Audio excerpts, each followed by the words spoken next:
You're about to walk into a place people whisper about, but rarely name. A place with a history stitched together from personnel files, yellowed newspaper clippings, and the few brave, or foolish, who snuck inside with flashlights and cameras. They call it Ravenswood Asylum now, closed, condemned, and left to rot. But it remembers. Tonight, I'll tell you three true feeling stories that all happened inside the same building. Stories of a patient who learned to speak everyone's voice, a doctor who refused to leave, and a basement where experiments were kept secret and something else might still be waiting. Each tale is its own nightmare, but together they trace the shape of a single, terrible truth that if you think you've heard every ghost story about an asylum, think again. Stay with me to the end. I'll play you an audio clip that was recovered from inside the East Wing. A clip no one has posted online until now. Some of you will laugh it off. Some of you will pause the video and reconsider how loudly you live. And some, the ones who subscribe and leave that comment down below, will tell me they heard something in their own house after the video ended. Ready? Keep the lights dim. Keep your headphones on. Don't wander into a hallway if you're alone. We start with patient number 6. Asterisk story 1. Patient number 6, he arrived in winter of 1967, a man without a name on the intake form. The nurse who first wrote his chart penciled unknown, found wandering adjacent to property line. Delusions of mimicry. Incoherent. The official file stamped him as patient 6, a bureaucratic shorthand that should have been temporary. The stamp stuck. Patient 6, tall, thin, eyes that were too bright, would not or could not give his name. He didn't speak regular sentences. Instead, he uttered fragments and then, unnervingly, began to echo the voices of staff. At dinner, he called out the kitchen guard's name as the guard's own wife might. At lights out, he repeated the head nurse's soft lullaby the nurse hummed at home. Observers first chalked it up to a strangely acute auditory memory. One autumn night, a young orderly named Tom walked his usual rounds. He checked the windows, made sure the doors were latched, and at 2:14 a.m. he'd noted in the log, W. Checked. All in order. The next entry at 2:42 reads only. Missing. Patient in SIXS room. No further explanation. Tom's handwriting ends mid-sentence. When the staff opened room SIXS door the next morning, the bed was made. The mattress depressed exactly where someone would have slept, but there was no one there. The window was closed from the inside. The latch was intact. No footprints on the hallway floor.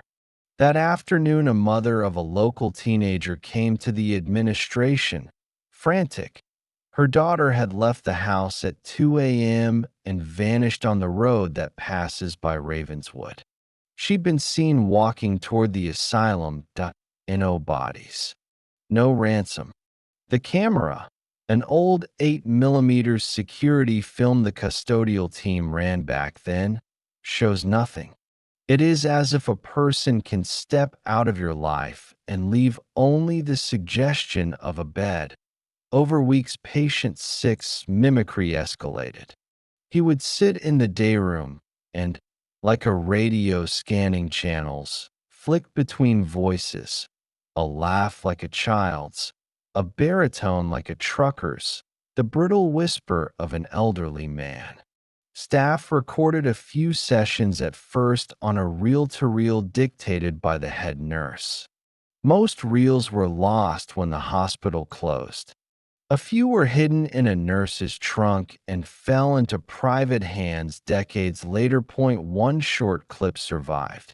on a yellowing cassette labeled only 6/November 68. On it, patient 6 answers a call of Eddie, with Eddie's exact voice. Eddie was a janitor who loved to curse, and patient 6 curses like Eddie. Then, chillingly, patient 6 speaks in the voice of the nurse who had never once been in the room. Her voice was low, comforting. He calls out Tom's missing sister's name. Listen. Playback transcript. Soft hiss. Tom.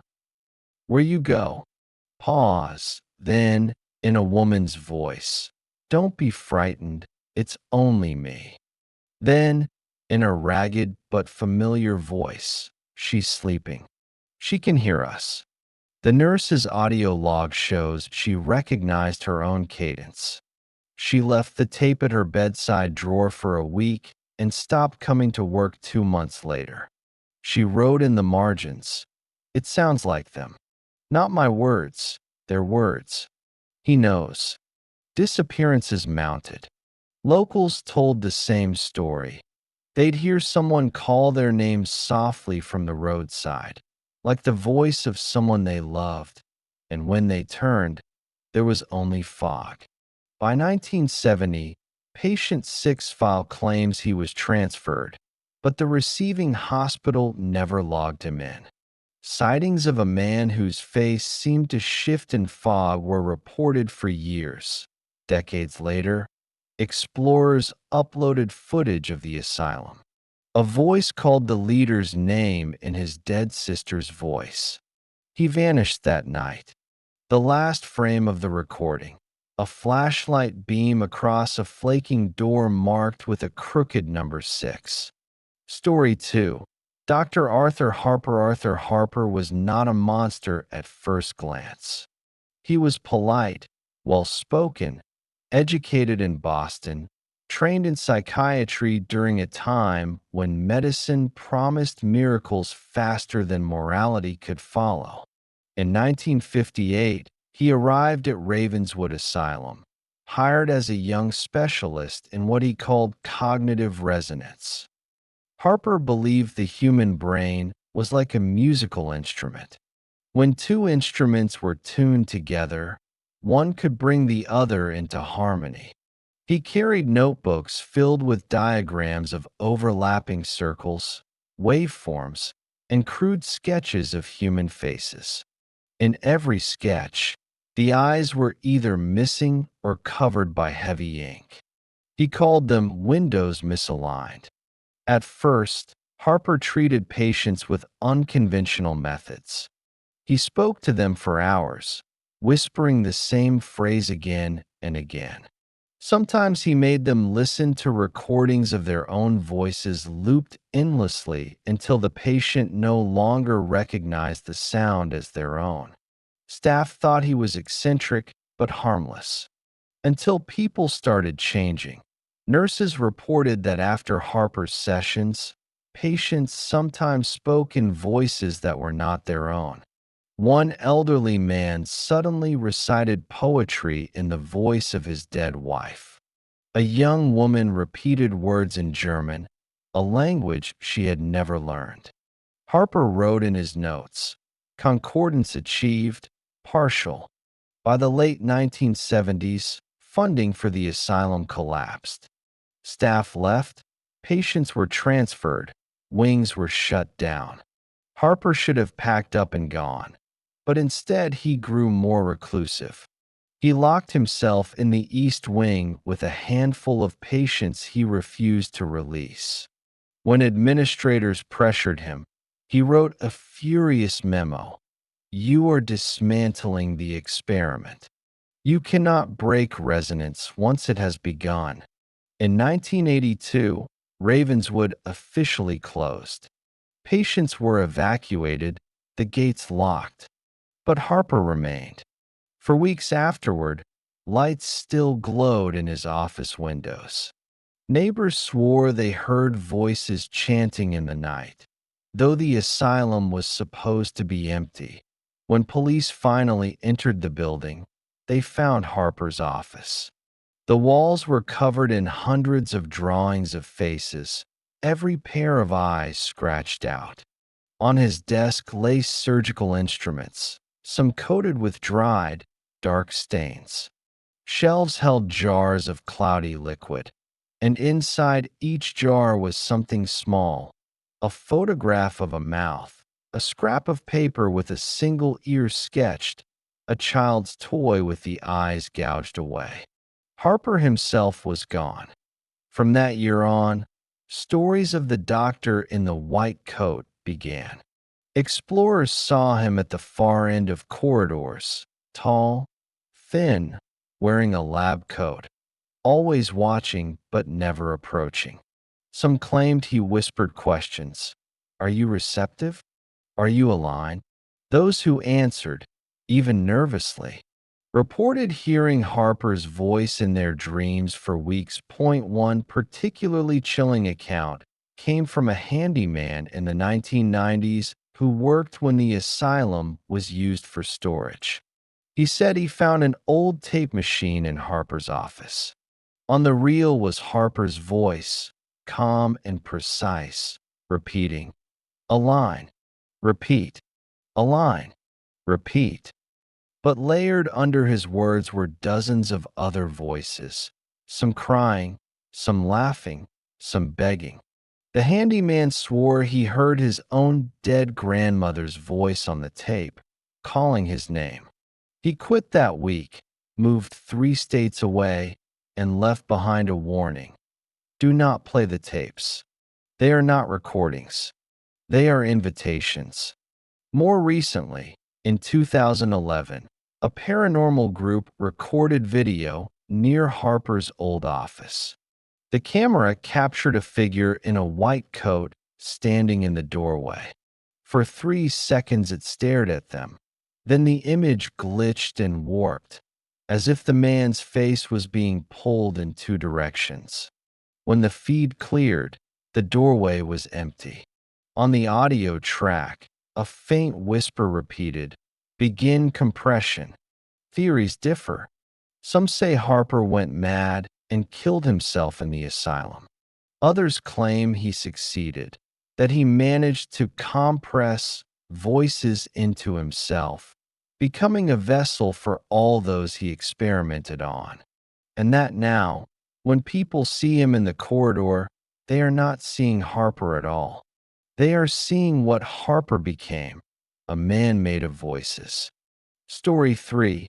The Subbasement and Room G. 12. Most people who entered Ravenswood never knew the subbasement existed. On official blueprints, it was marked simply as storage level. But guards and orderlies whispered about a corridor below the boiler room, sealed with heavy doors, where things happened that were never written in reports. In 1975, a night guard named Samuel confessed that he was once ordered to escort patients down there. He described narrow hallways lined with cells. The walls were damp, the lights flickering. Some cells had names carved into the stone by fingernails. In one, Samuel swore he saw the words "She sings for me" scratched again and again, but the far end of the hall was room G12. Unlike the others, it had no bed. In the center was a metal chair bolted to the floor. Above it, hanging from the ceiling, was a microphone connected to tape recorders. Samuel said he watched Dr. Harper lead patients inside, strap them down, and play voices through the speakers, sometimes their own voices, sometimes the voices of others. It was like he was feeding them ghosts, Samuel recalled. When the asylum shut down, the doors to the subbasement were welded closed. But in 2016, an exploration team forced their way in. They filmed rusted restraints, walls covered in scratched names, and shelves of glass jars. Each jar contained something strange, rolled up paper slips with single words written on them. Listen, stay, don't. One jar held a child's shoe. Another, a black and white photo with the eyes scratched away. Then they found the reel-to-reel recorder. Against better judgment, they pressed play. The sound was not words but a chorus of voices, layered and endless. Laughing, screaming, crying. Through it all, one whisper repeated, "You left the door open." Moments later, the video shows one explorer turning to the camera and whispering, "He's standing behind you." The feed cuts abruptly. Days later, the camera was found outside the asylum gates. None of the explorers were ever seen again. Other accounts describe strange things near G12. A young woman named Mara posted photos online of a chair carved with tally marks, sitting in front of a wall covered in handprints. In the corner of her photo, barely visible, was a dark figure leaning against the wall. Mara deleted her account 2 days later. The legend is that room G12 was Harper's masterpiece, a place where he tried to store voices to keep them alive after the bodies failed. Over time, those voices became restless. They leaked into the walls, into the pipes, into the ground. The asylum itself became a mouth, speaking with stolen tongues. Even today, people walking near the abandoned building swear they hear their names called. Sometimes it's the voice of a loved one. Sometimes, disturbingly, it's the voice of someone long dead. One local truck driver reported pulling over on the road when he heard his daughter's voice crying out for him. But his daughter was safe at home, asleep. The sub-basement remained sealed. But locals warn, if you ever hear your own name whispered from the darkness near Ravenswood, do not answer. Asterisk if you made it this far. Thank you, and careful now. Don't play those clips too loudly if you're alone.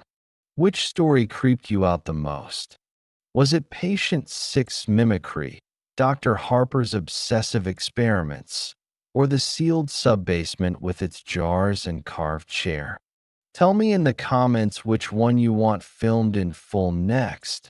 A deep documentary, a staged reenactment, or a live night exploration. If you like this video, hit like, subscribe, and ring the bell so you don't miss the follow-up where I'll share the one audio clip I promised, the one recovered from the East Wing that no one's ever uploaded in full. Stay curious, stay safe, and don't answer a voice that sounds like someone you love if it's calling you from a dark road.